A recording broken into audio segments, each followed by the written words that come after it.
والصلاة والسلام على سید الانبیاء والمرسلین اما بعد فاعوذ باللہ من الشیطان الرجیم بسم اللہ الرحمن الرحیم لن تنالوا البر حتى تنفقوا مما تحبون وما تنفقوا من شیء فإن اللہ بہ علیم۔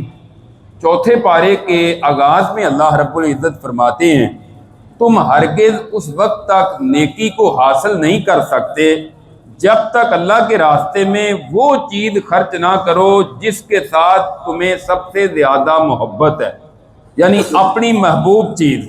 یہ نہیں گھر میں خود تو گوشت کھا رہے ہیں اور کوئی مانگنے والا آ گیا تو اس کو دال کھلا دے، ایسا نہیں ہے۔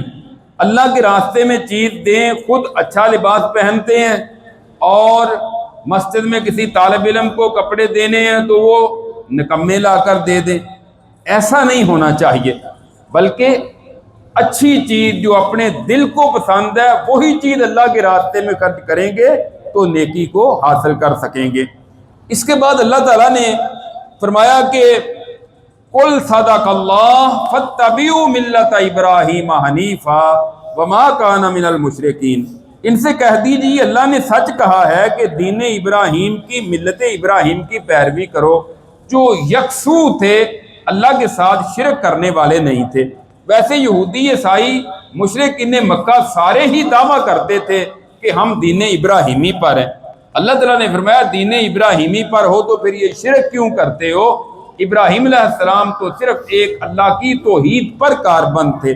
ان اول بیت وضع للناس الذی ببکۃ مبارکا وہدی للعالمین، بے شک اس روئے زمین پر جو سب سے پہلا اللہ کا گھر تعمیر کیا گیا وہ مکہ مکرمہ میں ہے بیت اللہ، جو تمام جہانوں کے لیے ہدایت کا ذریعہ ہے۔ سب سے پہلے اس کائنات میں بیت اللہ کو تعمیر کیا گیا، اس کے 40 سال بعد بیت المقدس کو تعمیر کیا گیا۔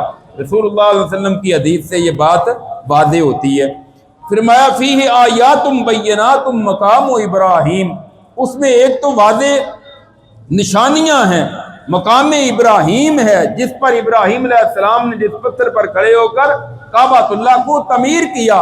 ابراہیم علیہ السلام کے پاؤں اس میں نصب ہیں، آج بھی جا کر لوگ دیکھتے ہیں کہ یہ مقام ابراہیم اور ابراہیم علیہ السلام کے پاؤں لگے ہوئے ہیں۔ اور پھر جو بیت اللہ میں داخل ہو جائے وہ امن میں آ جاتا ہے، حرم میں آ گیا وہ امن میں آ گیا۔ وَلِلَّهِ عَلَى النَّاسِ حِجُّ الْبَيْتِ مَنِ اسْتَطَاعَ إِلَيْهِ سَبِيلًا، ہاں جس کے پاس استطاعت طاقت ہے زندگی میں ایک مرتبہ بیت اللہ کا حج کرنا فرض ہے۔ ویسے ہمارے اسلاف جو ہیں، جو صحابہ تابعین تبع تابعین، کسی نے زندگی میں 40 حج کیے، کسی نے 50 حج کیے، نفلی حج جتنے موقع ملے کو کر لے، وہ عبادت ہے، اجر و ثواب کا باعث ہے، لیکن ایک حج یہ فرض ہے ہر اس شخص کے لیے جو استطاعت رکھتا ہے، طاقت رکھتا ہے۔ اس کے بعد فرمایا کہ یا ایھا الذین آمنوا اتقوا اللہ حق تقاتہ ولا تموتن الا وانتم مسلمون، اے ایمان والو اللہ سے ڈر جو جس طرح اللہ سے ڈرنے کا حق ہے۔ تمہیں موت آئے تو اللہ کی فرما برداری میں آئے، کہ ہر وقت اللہ سے ڈر کر اپنی زندگی بسر کرنی۔ ڈرنے کا مطلب کیا ہے؟ اللہ کی نافرمانیوں سے باز آ جاؤ، اللہ کی اطاعت فرما برداری کرو، نیک عمال کرو۔ وَاعْتَصِمُوا بِحَبْلِ اللَّهِ جَمِيعًا وَلَا تَفَرَّقُوا، سارے مل کر اللہ کی رسی قرآن کو مضبوطی سے تھام لو۔ فرقہ واریت، گروہ بندیاں، دھڑے، الگ الگ مسلک، الگ الگ دعوے، الگ الگ ان کی شریعت، یہ اسلام کا تقاضا نہیں ہے۔ اسلام دعوت دیتا ہے دین ایک اسلام ہے، رسول اللہ آخری نبی ایک ہے، کعبۃ اللہ ایک ہے، کائنات کا رب ایک ہے، قرآن بھی ایک ہے۔ سارے کے سارے مل کر قرآن پر جمع ہو جاؤ، اللہ کی کتاب، اللہ کی رسی کو مضبوطی سے تھام لو، فرقوں میں تقسیم نہ ہو جاؤ۔ آگے فرمایا کہ یاد کرو اللہ کی نعمت کو، تم آپس میں ایک دوسرے کے دشمن تھے، اللہ نے تمہیں بھائی بھائی بنا دیا، تمہارے دلوں میں محبت اللہ نے پیدا کی دین کی وجہ سے۔ تم گناہ کر کے، شرک کر کے، جہالت کی وجہ سے جہنم کے گڑھے کے کنارے پر پہنچ چکے تھے، اللہ نے تمہیں وہاں سے بچا لیا ہے، یہ اللہ کی مہربانی ہے۔ ہاں بَلْتَكُمْ مِنْكُمْ أُمَّةٌ يَدْعُونَ إِلَى الْخَيْرِ وَيَأْمُرُونَ بِالْمَعْرُوفِ وَيَنْهَوْنَ عَنِ الْمُنْكَرِ وَأُولَٰئِكَ هُمُ الْمُفْلِحُونَ۔ ویسے ہر ایک کی ذمہ داری ہے نیکی کی دعوت دے اور برائی سے روکے، لیکن تم میں سے ایک جماعت ایسی ہونی چاہیے جو دین کا مکمل علم حاصل کرے اور پھر وہ لوگوں کو دین کی دعوت دے، خیر کی طرف بلائے، نیکی کا حکم دے، برائی سے منع کرے۔ یہ تمہاری امت کی ذمہ داری ہے۔ امت محمدیہ اسی بنا پر سب سے افضل اور سب سے بہتر امت ہے۔ ہاں، اس کے بعد فرمایا کہ ایسے لوگوں کی طرح نہ ہو جو فرقوں میں بٹ گئے، اختلاف کیا، دین کے واضح ہو جانے کے بعد، حق آ جانے کے بعد الگ الگ گروہوں میں تقسیم ہو گئے۔ ان کے لیے بہت بڑا عذاب ہے، لہذا تم ایسے لوگوں میں اپنے آپ کو شامل نہ کرو۔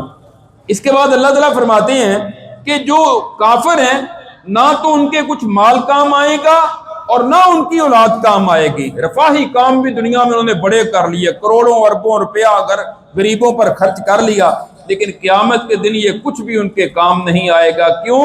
ایمان نہیں، توحید نہیں، اللہ کے رسولوں پر ایمان نہیں۔ جب تک یہ نہیں ہے اس وقت تک کوئی بھی ان کا نیک عمل جو ہے وہ ان کے کسی کام نہیں آ سکتا۔ اے ایمان والو، ان یہود و نصارہ کو اپنا دلی دوست نہ بناؤ، یہ کہیں بھی کسر نہیں چھوڑتے تمہاری مخالفت کرنے میں۔ جہاں موقع ملتا ہے تمہیں دوڑ لگاتے ہیں، تم پر حملہ کرتے ہیں، اس لیے محتاط رہو، ان سے بچ کر رہو۔ اس کے بعد اللہ تعالیٰ نے غزوہ بدر کا ذکر کیا ہے اس سورہ مبارکہ میں کہ اللہ تعالیٰ نے بدر میں تمہاری مدد کی جب تم کمزور تھے، تھوڑے تھے، 313 تھے، اور آپ مومنوں سے کہہ رہے تھے کیا تمہارے لیے کافی نہیں کہ تمہارا رب 3000 فرشتے نازل کرے؟ ہاں، اگر دشمن زیادہ حملہ آور ہو جائے اور تمہاری کیفیت یہ ہو کہ تم صبر کرو، تقوی اختیار کرو، اللہ 5000 نشان زدہ فرشتے آسمان سے نازل کر دیں گے۔ سورہ انفال میں ہے کہ 1000 فرشتہ آیا تھا غزوہ بدر میں، تو باقی مفسرین کہتے ہیں کہ اگر مزید ضرورت پڑتی 3000، اس سے زیادہ 5000 فرشتے بدر میں فرشتے آئے تھے، اور فرشتے آ کر صحابہ اکرام کے ساتھ مل کر کفار کی گردنیں اڑا رہے تھے۔ اللہ نے مدد کی، اور اللہ کہتے ہیں اصل مدد تو اللہ کی مدد ہے۔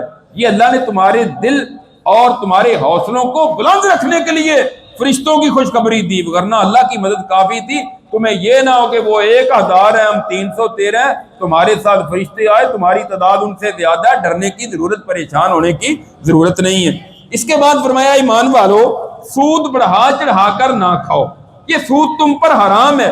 تمہارے لیے سود مفرد ہو، مرکب ہو، بینک کا سود ہو، کسی گاڑی کا سود ہو، کوئی کسی قسم کا سود ہو، کسی کمپنی کا سود ہو، یہ سود کا ہر راستہ تمہارے لیے بند ہے، اس سے بچ جاؤ، جہنم کی آگ سے بچ جاؤ جو کافروں کے لیے تیار کی گئی۔ اس کے بعد فرمایا اللہ کی اطاعت کرو، رسول کی اطاعت کرو تاکہ تم پر رحم کیا جائے۔ یہ واحد راستہ ہے اللہ اور اس کے رسول کی اطاعت فرما برداری کا جو کامیابی کا راستہ ہے۔ ہاں، اپنے رب کی مغفرت کی طرف اور وہ جنت جس کی چوڑائی آسمان و زمین کے برابر ہے، اس کے لیے جلدی کرو۔ کیا کرو؟ جلدی نیک اعمال زیادہ سے زیادہ کرو۔ وہ پرہیزگاروں کے لیے تیار کی گئی ہے۔ پرہیزگار آگے کون ہے؟ اللہ نے ان کی خوبیاں بیان کی۔ وہ لوگ الذین ينفقون فی السراء والضراء، وہ لوگ جو خوشحالی میں اور تنگ دستی میں اپنا مال خرچ کرتے ہیں اللہ کے راستے میں۔ ایک ہے مال وافر ہے اور زمین سے، زرعی زمین سے بڑی کھیتی آئی، کاروبار میں بڑی ترقی ملی، خوشحالی ہے، ان حالات میں بھی خرچ کرتے ہیں۔ کبھی تنگ دستی آ گئی، مہنگائی ہے، پریشان ہے، مقروض ہو گئے، اللہ کہتے ہیں پھر بھی خرچ کرتے ہیں، یہ ہیں متقین۔ دونوں حالات میں خوشحال ہیں تب بھی، تنگ دست ہے تب بھی، ہر حال میں اللہ کے راستے میں خرچ کرتے ہیں، اور غصے کو پی جانے والے ہیں، لوگوں کو معاف کر دینے والے ہیں۔ فرمایا اللہ ایسے لوگوں سے محبت کرتے ہیں، یہ ہیں اصل لوگ۔ ہاں، جب ان سے کمی کوتاہی ہو جائے اللہ کو یاد کرتے ہیں، اللہ سے اپنے گناہوں کی معافی مانگتے ہیں۔ اللہ کے علاوہ گناہوں کو کون معاف کرنے والا ہے؟ وہی معاف کرتا ہے گناہوں کو۔ اس کے بعد اللہ تعالیٰ نے غزوہ احد کا ذکر کیا ہے کہ غزوہ احد میں مسلمانوں تمہارے لیے ایک دفعہ تو پریشانی آئی کہ 70 صحابہ شہید ہو گئے۔ اس کی بنیادی وجہ کیا تھی کہ رسول اللہ صلی اللہ علیہ وسلم نے پہاڑ پر 50 صحابہ کو کھڑا کیا تھا درے پر، تم نے یہ نہیں چھوڑنا، ہمیں شکست ملے یا ہمیں کامیابی ملے۔ انہوں نے ابتدائی طور پر دیکھا مسلمانوں کو کامیابی مل گئی ہے اور وہ بھی واپس آ گئے، 10 صحابہ وہاں کھڑے رہے، پیچھے سے خالد بن ولید جو ابھی مسلمان نہیں ہوئے تھے، بعد میں مسلمان ہو گئے رضی اللہ عنہ، انہوں نے وہاں سے حملہ کیا، 70 صحابہ شہید ہو گئے، رسول اللہ صلی اللہ علیہ وسلم زخمی ہو کر گر پڑے، آپ کا دانت مبارک شہید ہو گئے۔ اللہ نے کہا یہ کیوں ہوئے؟ تم نے رسول اللہ کی بات کو نہیں مانا، لہذا تمہیں اس کی سزا ملی ہے۔ اللہ کے رسول کے فرمان کو چھوڑنے کی سزا دنیا میں بھی ملتی ہے، آخرت میں بھی ملتی ہے۔ اب ان کو سزا ملی، لیکن اللہ نے ساتھ ان کو کہہ دیا اللہ نے تمہیں معاف کر دیا ہے، جن سے کمی کوتاہی ہوگی نا یہاں سزا مل گئی، لہذا تمہیں معاف کر دیا، آخرت میں ان کے لیے کوئی سزا نہیں ہے۔ تو غزوہ احد میں سے یہ بہت بڑا سبق ملتا ہے۔ اللہ کہتے ہیں حوصلہ کرو، تم نے بھی تو ان کے 70 مارے تھے نا بدر میں، اب تمہارے شہید ہو گئے تو پھر کیا ہوا؟ تلک الایام نداولها بین الناس، یہ حالات بدلتے رہتے ہیں، دن بدلتے رہتے ہیں، ایسا ہوتا رہتا ہے، لہذا اب تم حوصلہ کرو، اللہ نے تمہیں معاف کر دیا ہے جو تم سے کمیاں کوتاہیاں ہو گئی تھی۔ اس کے بعد فرمایا اگر اللہ تمہاری مدد کرے کوئی تم پر غالب نہیں آ سکتا، اللہ کی مدد لینے والے راستے اختیار کرو، ایسے طریقے اختیار کرو اور اللہ کی فرما برداری کرو۔ ہاں اے میرے نبی، یہ بھی اللہ کی رحمت کی وجہ سے ہے کہ آپ کو ہم نے نرم کر دیا ہے، اگر آپ سخت ہوتے تو یہ آپ سے بھاگ جاتے، آپ کے قریب کوئی نہ آتا، آپ نرم ہو کر سب کو اپنے ساتھ ملائے ہوئے ہیں۔ ہاں ان سے غلطی ہو جائے تو درگزر کیا کریں، معاف کر دیا کریں، اور ان سے معاملات میں مشاورت کر لیا کریں، ان سے مشورہ لے لیا کریں۔ مشورے میں خیر ہے، برکت ہے، نیکی کے کام میں مشورے میں جتنے لوگ شامل ہوتے ہیں سب کو ثواب مل جاتا ہے۔ تو مشورہ اللہ اپنے نبی کو کہہ رہے ہیں، اللہ کے نبی پر وہی نازل ہوتی ہے کہ آپ ان سے مشورہ لے لیا کریں۔ تو آپس میں کوئی بھی کام کرتے ہوئے آپس میں مشاورت کر لینے میں فائدہ ہی فائدہ ہے۔ جب مشاورت ہو جائے پکا ارادہ کر کے فتوکل علی اللہ، پھر اللہ پر توکل کر لینا ہے، پھر نہیں ڈگمگانا، پختہ ہو جاؤ۔ اللہ تعالیٰ توکل کرنے والوں کو پسند کرتے ہیں، ان سے محبت کرتے ہیں۔ لَقَدْ مَنَّ اللَّهُ عَلَى الْمُؤْمِنِينَ إِذْ بَعَثَ فِيهِمْ رَسُولًا مِّنْ أَنفُسِهِمْ۔ اس کے بعد اللہ تعالیٰ فرماتے ہیں اللہ نے مومنوں پر بہت بڑا احسان کیا ہے۔ وہ کیا؟ ان میں نبی بھیجا، آخری نبی کو مبعوث فرمایا جو انہی میں سے ہے، اور وہ نبی کیا کرتا ہے؟ ان پر اللہ کی آیات تلاوت کرتا ہے، ان کا تزکیہ کرتا ہے، ان کو کتاب قرآن کی حکمت حدیث کی تعلیم دیتا ہے۔ اس سے پہلے بلا شبہ تم بہت گمراہی میں جا چکے تھے، اللہ نے بہت بڑا تم پر احسان کیا اپنا نبی بھیج کر، اس لیے نبی کی قدر کرو، اس کی اطاعت فرما برداری کرو گے کامیابی مل جائے گی اور تمہیں عزت مل جائے گی۔ ہاں جو اللہ کے راستے میں شہید کر دیے جاتے ہیں ان کو مردہ نہ کہو، بلکہ وہ اپنے رب کے ہاں زندہ ہیں، ان کو رزق دیا جاتا ہے۔ مطلب اس کا کیا ہے؟ جو شہید ہے وہ ہماری طرح زندہ نہیں ہے۔ کوئی عام بندہ زندہ ہو کسی دنیا کے دوسرے ملک میں چلا جائے، اس کی بیوی آگے نکاح کر سکتی ہے؟ نہیں کر سکتی، اس کے وراثت تقسیم نہیں ہو سکتی، وہ زندہ ہے۔ لیکن جب کوئی شہید ہو جائے اس کی بیوی آگے نکاح کر سکتی ہے، اس کی وراثت تقسیم ہو سکتی ہے۔ مطلب یہ ہے کہ اس کی زندگی دنیا والی زندگی نہیں ہے، اللہ کے ہاں اس کی زندگی ہے، اللہ نے اس کو یہ اعزاز دیا ہے۔ یہ نہیں کہ وہ ہماری طرح چلتا پھرتا ہے اور شہید ہے اور زندہ ہے۔ اسی پہ قیاس کرتے ہوئے لوگ گمراہ کرتے ہیں، کہتے ہیں دیکھو شہید زندہ ہے تو نبی صلی اللہ علیہ وسلم بھی زندہ ہے۔ وہ اللہ کے بندوں، اللہ کے رسول کا یہاں اللہ تعالیٰ نے ذکر کیا ہے، محمد الرسول اللہ۔ اللہ تعالیٰ فرماتے ہیں وما محمد الا رسول، محمد صلی اللہ علیہ وسلم اللہ کے رسول ہیں۔ قد خلت من قبلہ الرسل افئن مات او قتل انقلبتم علی اعقابکم ومن ينقلب علی عقبیہ فلن یضر اللہ شیئا۔ کہ محمد صلی اللہ علیہ وسلم کو موت آ جائے یا آپ شہید کر دیے جائیں تو آپ سے پہلے جو نبی ہیں وہ بھی تو دنیا سے جا چکے ہیں نا، ان کو بھی تو موت آ گئی، کیا تم دین چھوڑ دو گے؟ اور دین نہیں چھوڑنا، اللہ کے رسول دنیا میں رہیں یا دنیا سے چلے جائیں۔ اللہ کے رسول کی موت کا تذکرہ قرآن کریم کی اس آیت میں بھی اللہ تعالیٰ نے کیا ہے۔ اس کے بعد فرمایا لقد سمع اللہ قول الذین قالوا ان اللہ فقیر ونحن اغنیاء۔ اللہ نے ان ظالموں کی بات یہودیوں کی سن لی جنہوں نے کہا اللہ فقیر ہے ہم غنی ہیں۔ جب قرآن نے یہ کہا نا من ذا الذی یقرض اللہ قرضا حسنا، کون ہے جو اللہ کو قرض حسنا دے، اللہ کے راستے میں خرچ کرے؟ یہودی بدبخت کہنے لگے دیکھو ہم مالدار ہیں، اللہ نعوذ باللہ فقیر ہے، اللہ ہم سے قرضہ مانگ رہا ہے۔ وہ فرمایا ظالموں اس کا مطلب یہ نہیں ہے، اس کا مطلب تو یہ ہے کہ اللہ تمہیں قرضہ اس لیے کہتا ہے، حالانکہ ہے وہ بھی سارا مال اللہ کا، کہ جو قرضہ لے لیتا ہے نا اس پر لازم اور فرض ہوتا ہے کہ واپس کرے۔ اللہ کہتے ہیں جو تم مجھے دیتے ہو میں اس کو قرض سمجھتا ہوں، لازمی ہے مجھ پر کہ تمہیں اس کا بدلہ عطا کروں۔ قرض تو اس لیے کہا ہے، وگرنہ تم بھی میرے، تمہارا مال بھی میرا۔ قرض اس انداز میں نہیں ہے جو یہودیوں نے سمجھا اور اللہ کی گستاخی کی۔ آج بھی بات اس قسم کے نالائق لوگ باتیں ایسی کرتے ہیں۔ کل نفس ذائقۃ الموت، ہر ایک کو موت آ جانی ہے، موت کے بعد ہر ایک کو اس کا بدلہ دیا جائے گا جو اس نے نیک اعمال کر لیے۔ ہاں جو جہنم سے بچا لیا گیا، جنت میں داخل کر دیا گیا، یقیناً وہ کامیاب ہو گیا۔ اس کے بعد ان فی خلق السماوات والارض واختلاف اللیل والنہار لآیات لأولی الالباب، اللہ کی قدرت کی، اللہ کی توحید کی نشانیاں اللہ تعالیٰ نے بیان کی ہیں کہ اللہ کی نشانیاں یہ ہیں، زمین و آسمان کی تخلیق، رات دن کا آنا جانا عقل مندوں کے لیے نشانیاں۔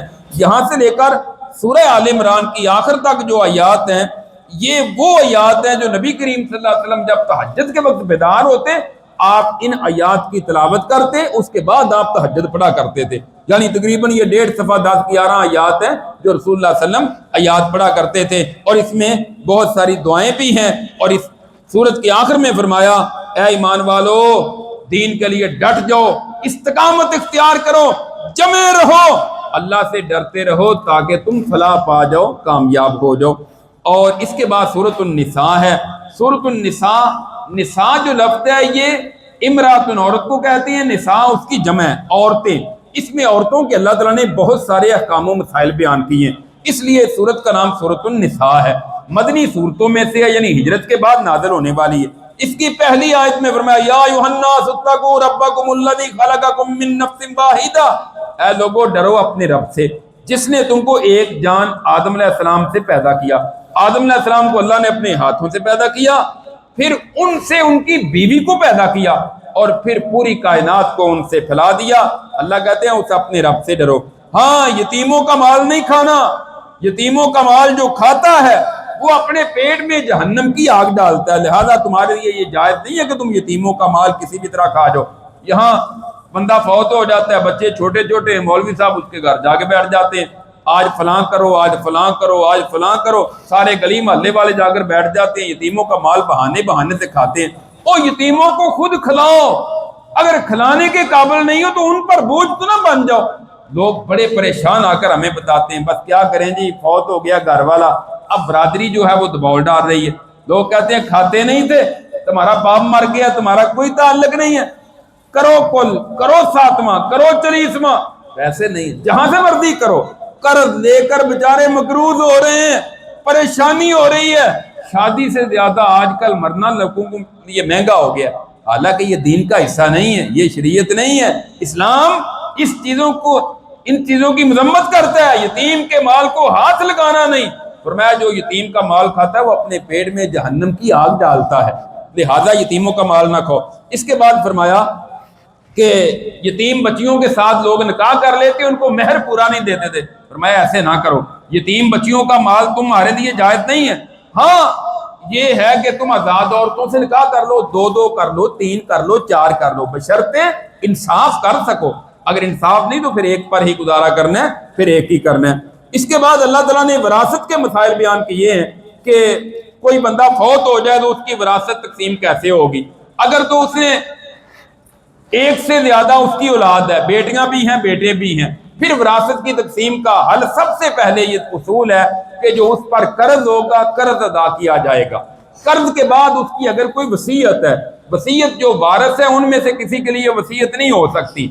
جو غیر وارث کوئی رشتہ دار ہے جس کا مال میں حصہ نہیں، اس کے لیے، کسی غریب کے لیے، کسی رفاہی ادارے کے لیے، مسجد کے لیے، مدرسے کے لیے، نیکی کے کام کے لیے وصیت کر سکتا ہے۔ اور کتنی؟ 1/3 سے زیادہ نہیں، میکسیمم 1/3، 1/3 اپنے مال کی وصیت کر سکتا ہے۔ اگر وصیت ہے وہ ادا کرو، باقی مال میں سے اگر فوت ہونے والے کے والدین ہیں تو والدین کو، والدہ کو بھی چھٹا حصہ، والد کو بھی چھٹا حصہ۔ اولاد ہے، بیٹیاں بیٹے ہیں، ہر بیٹے کو ڈبل اور بیٹی کو سنگل حصہ۔ اگر صرف بیٹے ہیں سب بیٹوں کو برابر مل جائے گا، اگر صرف بیٹیاں ہیں بیٹا کوئی نہیں، پھر سارا مال بیٹیوں میں تقسیم نہیں ہوگا، 2/3 مال بیٹیوں کو ملے گا اور باقی دیکھا جائے گا کہ اس فوت ہونے والے کے بھائی ہیں یا قریبی جو بھی رشتہ دار. وراثت کا مسئلہ ہر ایک کا الگ الگ ہوتا ہے. اگر کسی کی ایک ہی بیٹی ہے, بیٹا ہے ہی کوئی نہیں, تو ٹوٹل جائیداد میں سے آدھا بیٹی کو ملے گا, باقی آدھا باقی رشتہ داروں کی طرف جائے گا. یہاں ہمارے ہاں ہو کیا رہا ہے, ایک بیٹی ہے, سارے کا سارا مال اس کے نام لگا دیتے ہیں تاکہ فوت ہونے والے کا بھائی کو نہ مل جائے, کسی اور رشتہ دار کو نہ مل جائے, حالانکہ بیٹی کو شریعت نے آدھا حصہ دیا ہے. اس کے بعد ہے کہ فوت ہونے والا مرد ہے, اس کی اولاد کے ساتھ ساتھ اگر اس کی اولاد ہے تو اس کی بیوی کو 8واں حصہ ملے گا. اگر اولاد اس کی نہیں تو بیوی کو 4تھا حصہ ملے گا. اگر بیوی فوت ہوئی ہے, اس کی اولاد ہے, خامد کو 4تھا حصہ ملے گا. اگر اس کی اولاد نہیں تو خامد کو آدھا حصہ ملے گا. یہ شریعت نے وراثت کے احکام و مسائل یہاں ذکر کیے ہیں. اس کی تفصیلات کچھ سورۃ النساء کے آخر میں بھی ہے اور باقی حدیث میں سارے تفصیل کے ساتھ ملتی ہے. یہاں اختصار کے ساتھ ذکر کر رہے ہیں. اللہ تعالیٰ فرماتے ہیں اللہ کی حدود ہے, اللہ کی جو اطاعت فرما برداری کرے گا وہ جنت میں جائے گا, جو نافرمانی کرے گا وہ جہنم میں جائے گا. اس کے بعد اللہ تعالیٰ نے ان رشتوں کا ذکر کیا ہے جن کے ساتھ نکاح کرنا حرام ہے. فرمایا تمہارے باپ نے جس کے ساتھ نکاح کیا ہے نا, ان کے ساتھ تمہارا نکاح نہیں ہو سکتا. تمہارے باپ نے جن عورتوں سے نکاح کیا ہے ان سے تمہارا نکاح نہیں ہو سکتا. ہاں تمہاری مائیں, وہ باپ یعنی تمہاری ستیلی جو مائیں تھی ان کے ساتھ بھی نہیں, اور تمہاری سگی ماؤں کے ساتھ نکاح حرام ہے. تمہاری بیٹیوں کے ساتھ تمہارا نکاح حرام ہے. تمہاری بہنوں کے ساتھ نکاح حرام ہے. اور تمہاری پھپھیوں کے ساتھ, تمہاری خالہ کے ساتھ, تمہاری بھتیجی بانجی کے ساتھ نکاح حرام ہے. اور تمہاری رضائی مائیں جنہوں نے دودھ پلایا ہے ان کے ساتھ نکاح حرام ہے. رضائی بہن کے ساتھ نکاح حرام ہے. اور اس کے بعد فرمایا کہ تمہاری بیویوں کی وہ بیٹیاں جو پیچھے سے وہ کسی دوسرے خامد سے لے کر آتی ہیں اور تمہارے ان سے تعلقات قائم ہوئے, ان سے بھی نکاح تمہارا نہیں ہو سکتا. اور تمہارے بیٹوں کی بیویاں جو سگے بیٹے ہیں ان کی بیوی یعنی بہو سے بھی تمہارا نکاح نہیں ہو سکتا. اور 2 بہنوں کو تم ایک نکاح میں جمع سیم وقت میں نہیں کر سکتے. ایک سے نکاح کیا, وہ فوت ہو گئی یا طلاق ہو گئی, پھر بعد میں دوسری سے کر لیا, یہ درست ہے, لیکن 2 بہنوں کو اکٹھا نکاح میں نہیں رکھ سکتے. اسی طرح حدیث میں آیا خالہ اور بانجی دونوں کو ایک وقت میں نکاح میں جمع نہیں کیا جا سکتا. پھوپھی اور بھتیجی کو بھی نکاح میں جمع نہیں کیا جا سکتا. اللہ رب العزت سے دعا ہے اللہ تعالی ہمیں کتاب و سنت پر عمل کرنے کی توفیق عطا فرمائے. آخر دعوانا الحمدللہ رب العالمین.